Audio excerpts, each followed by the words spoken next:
The Indiana State Building Commission is considering amendments to the Indiana Electrical Code (IC) and Indiana Residential Code (IRC) related to the location of service disconnects.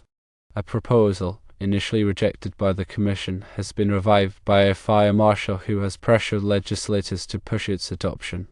The proposed change would require service disconnects to be installed outside of buildings or structures, with exceptions for certain conditions.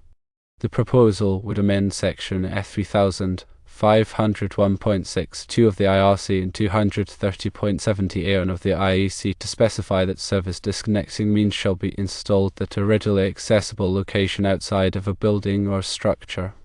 Conductors are considered outside of a building or structure under any of the following conditions. Firstly, installed under not less than 2 inches or 51 millimeters of concrete beneath a building or other structure. Secondly, installed within a building or other structure in a raceway that is encased in concrete or brick not less than 2 inches thick. And thirdly, installed in conduit and under not less than 18 inches or 457 millimeters of earth beneath a building or other structure.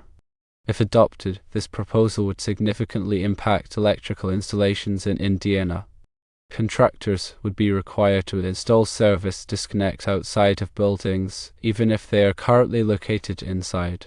This could lead to increased costs and design challenges, especially for existing buildings. The proposal has sparked concerns among contractors and industry professionals for several reasons. 1. It undermines established safety standards. The current code allows for service disconnects to be installed inside buildings in certain circumstances, which is considered safe and practical. 2. It increases cost and complexity. Requiring outside disconnects for all buildings could add significant expenses and design complexities. 3. It limits flexibility. The proposal restricts service disconnect locations and could make it difficult to accommodate specific building designs and requirements. The proposed amendments to the IRC and IEC have raised serious concerns in the electrical contracting industry. Contractors should be aware of this proposal and its potential impact on their operations. It is important to stay informed and engage in the regulatory process to voice their perspectives and advocate for practical and safe code requirements.